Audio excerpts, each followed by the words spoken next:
Salomão escreveu 3 livros em especial na Bíblia. Quando ele era um jovem, mais ou menos parecido como eu, entre 28 a 29 anos de idade, ele escreve a sua primeira obra literária, que é o livro de Cantares de Salomão. Quando ele já era um homem formado, estava no ápice da sua sabedoria, que Deus havia lhe dado, e toda a terra admirava o que Deus havia lhe dado. Ele escreve a sua segunda obra-prima, o livro de Provérbios, onde encontramos estudos bíblicos e encontramos uma profundidade de conhecimento que não encontramos em outros livros da Bíblia. Lá no final da sua história, quando ele já era um velho, já era um senhor de idade, já estava chegando ao final dos seus dias, o seu reino estava entrando em uma catástrofe, porque ele havia abandonado o amor de Deus para servir as suas mulheres estranhas que ele havia adquirido em toda a face da terra. A Bíblia me faz entender que ele escreve então Eclesiastes, e quando ele escreve Eclesiastes, ele nos faz entender algo tremendo, que eu quero abrir um parênteses na mensagem para que possamos compreender. Salomão chega no final da sua vida e ele faz uma retrospectiva, pastor Eliel, ele faz uma introspectiva, e ele percebe que a coisa mais difícil, terrível de um homem é chegar no final dos seus dias, é chegar na última época da sua história e entender e compreender que ele poderia ter feito muito mais para Deus e não fizera, negligenciou, deixou o tempo passar. Então ele escreve no capítulo 12, versículo 1, um dos ensinos bíblicos que eu amo por demais: lembra-te do teu Criador nos dias da tua mocidade, antes que venham os maus dias, nos quais venha dizer, não tenho neles contentamento. Coisa terrível e triste é um homem chegar no final do seu ministério, no final da sua caminhada na terra, olhar para trás e entender que ele poderia ter feito muito mais para o seu Senhor. Já dissera o Rabino Akiba, no ano 95 depois de Cristo, ele dissera assim: todos os livros da Torá antiga são santos, mas o livro de Cantares de Salomão, ele é o santo dos santos. Cantares é chamado pelos rabinos em Israel de o santo dos santos. Dentro da Torá antiga existe um complexo de 5 livros, como o Pentateuco, chamado de Meligote. Meligote é usado em todas as festas de Israel. Por exemplo, na festa das colheitas, eles leem diante de toda a nação de Israel o livro de Ruth. Mas 8 dias após a Páscoa, o rabino chega em Israel, abre a Torá antiga, abre o pergaminho, e ele lê diante de toda a nação de Israel o livro de Cantares de Salomão. E os rabinos batem a mão no peito e afirmam em alta voz: Cantares só foi escrito para mostrar, para evidenciar não unicamente o amor de Salomão pela Sulamita, mas para mostrar o amor de Jeová pela nação de Israel. Mas como nós, os crentes em Jesus, entendemos muito mais de Bíblia do que os judeus, porque se eles entendessem de Bíblia o que eles pensam que entendem, eles teriam aceito Jesus quando ele entrou em Jerusalém montado em uma jumenta, e os homens diziam: Hosana nas alturas, aquele que vem em nome do Senhor. Como eu e você entendemos muito mais de Bíblia do que qualquer rabino que pesou ou passou aos pés de Gamaliel, eu venho nesta tarde afirmar-lhes com toda a convicção que Deus me deu: Cantares não foi escrito para mostrar o amor de Salomão pela Sulamita, Cantares não foi escrito para mostrar o amor de Jeová pela nação de Israel, mas Cantares de Salomão, ele foi escrito para mostrar o amor de Jesus Cristo por esta igreja que está representada em Camboriú nesta tarde. Só os que entendem isso, levante a mão e dão glória para Deus aí.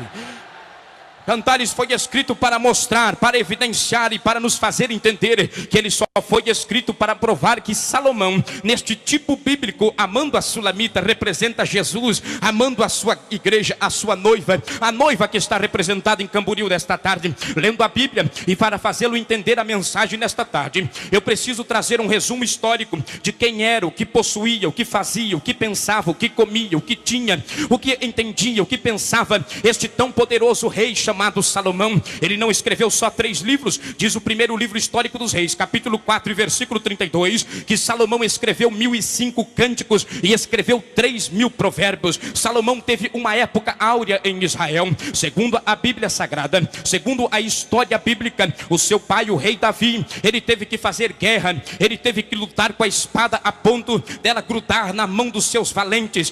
Davi teve que fazer guerra contra todos os reinos que se levantaram contra Israel. Mas quando ele passa o trono, quando ele passa o cetro a Salomão, a Bíblia me faz entender que Salomão começa a viver um tempo de paz. Salomão começa a viver um tempo de ápice econômico, político e social, e muito mais do que isso, militar na terra de Israel.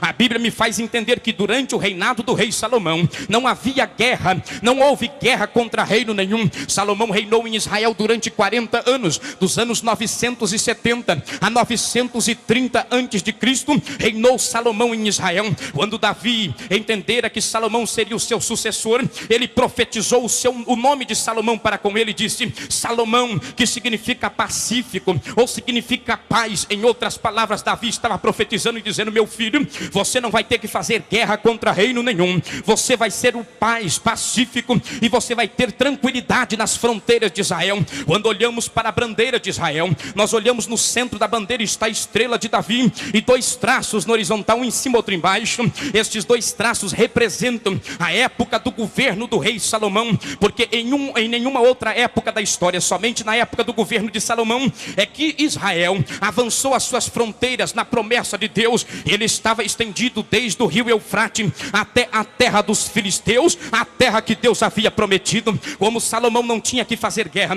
ele começou a fazer com que Israel tornasse a nação mais poderosa da sua época. Segundo a Bíblia Sagrada, lá no capítulo 10 do primeiro livro histórico dos reis, versículo 14, a Bíblia Sagrada nos diz que a receita anual, ou seja, o que entrava em receita todos os anos, pastor Reuel, nas terras de Israel, eram 666 talentos de ouro. Cada talento de ouro pesa 34 quilos. E eu tive a curiosidade de tentar entender isso, presbítero evangelista irmão Evandro Amorim. O que significa isso em peso de ouro? Multiplicando 34 vezes 666, nós temos 22.644 quilos de ouro, que eram tirados todos os anos das terras de Israel. Além destes 22.644 quilos de ouro que chegavam a Salomão, vinha muito mais de outros negociantes e de outros homens que traziam de todas as partes da terra presentes para o rei Salomão. Salomão era uma atração, Salomão era um imã de bênçãos e de glória para com o seu reinado. Os navios de Tarsis desembarcavam na terra de Salomão e traziam presentes, especiarias, ouro, prata e perfume. Diz a Bíblia que havia tanto ouro e tanta prata na época do rei Salomão, como as figueiras bravas que cresciam pelas campinas. A Bíblia diz que Salomão tinha 40 mil cavalos importados, todos os cavalos do reino de Salomão. Não pense os senhores que eram cavalos comuns, cavalos normais, não, eram cavalos puro sangue, que vinham de países árabes, vinham do Egito e de outras nações que desenvolviam estes cavalos. Se pegássemos um cavalo do reino de Salomão e trocássemos pelo dinheiro de hoje, daria para comprar uma BMW 0 km, daria para comprar um Ômega 0 km. É a mesma coisa de dizer, pastor Adeildo Costa, que Salomão, ele tinha 40 mil BMW 0 km na sua garagem. A Bíblia diz que Salomão tinha 12 mil cavaleiros. Segundo o historiador Flávio Joséfo, os cavaleiros do reinado de Salomão, eles eram divididos em duas partes. 6 mil homens cuidavam das torres de atalaia, ficavam sobre a supervisão do reinado de Salomão. Outros 6 mil homens, pastor Marco Feliciano, andavam unicamente com o rei. O rei ia para a esquerda, 6 mil homens iam com ele. O rei ia para a direita, outros 6 mil homens iam com ele. Segundo Joséfo, eles vestiam tíria, vestiam púrpura e andavam em cavalos brancos, e todos eles tinham as suas cabeleiras compridas, e sobre as suas cabeleiras eram jogados papelotes de ouro quando eles desciam das montanhas, porque Salomão tinha o seu palácio que ele demorou 13 anos para construir devido à sua vaidade pessoal, e 7 anos para fazer o grande templo de Deus. Diz a Bíblia Sagrada que quando ele descia da montanha para um riacho, para onde ele refrescava os seus pés, ele ia descendo e 6 mil cavaleiros iam acompanhando ele. Joséfo conta a história e diz que os raios do sol batiam na cabeleira daqueles jovens e parecia que o seu rosto resplandecia devido ao brilho do ouro misturado com os raios do sol.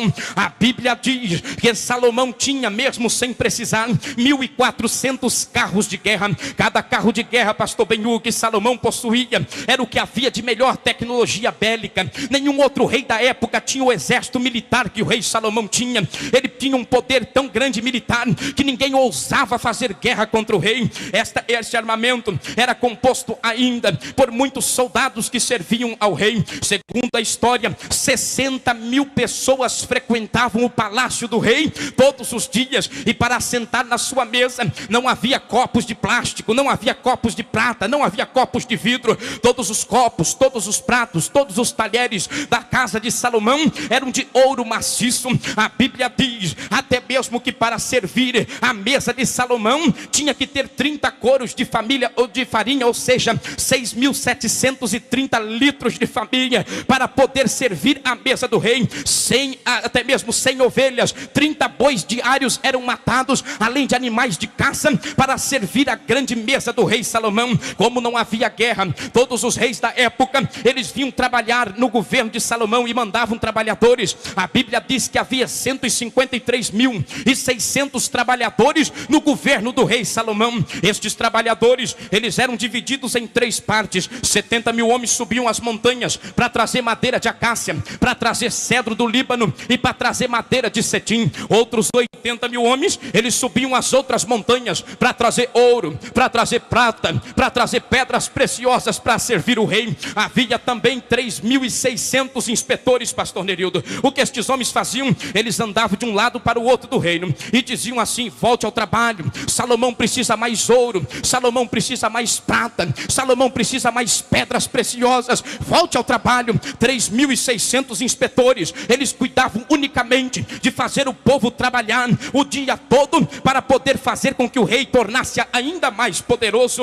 A Bíblia diz que Salomão fez para o templo de Deus 80.000 taças de ouro. Todas as taças de ouro foram colocadas à disposição do seu palácio. Salomão foi crescendo, Salomão foi tornando poderoso. Todo mundo queria ver a face de Salomão. Saíam viajantes de todas as partes da terra para conhecer a glória, para ver a sabedoria, para ouvir o que Deus havia dado ao grande rei Salomão. Segundo a história bíblica, a rainha de Sabá saiu com a sua comitiva, e quando ela chegou no palácio, ela viu a glória, viu a beleza, viu a sabedoria. Ela encantou-se a ponto de desmaiar, e ela disse: tudo o que eu ouvi não se compara ao que os meus olhos viram. E os homens encurvavam-se nas praças e diziam assim: longa vida ao grande rei Salomão.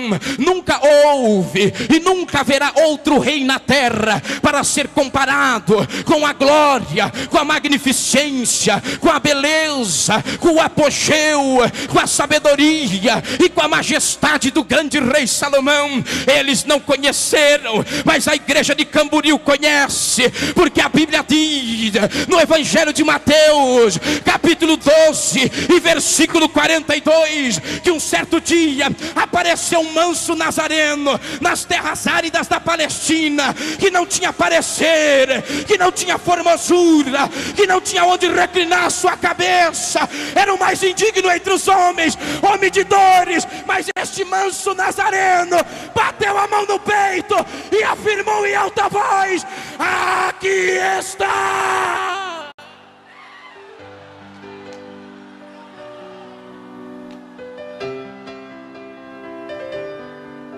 Aqui está quem é maior do que o rei Salomão, Jesus Cristo de Nazaré. Quem acredita nisso, levante a mão lá em cima e adora Ele.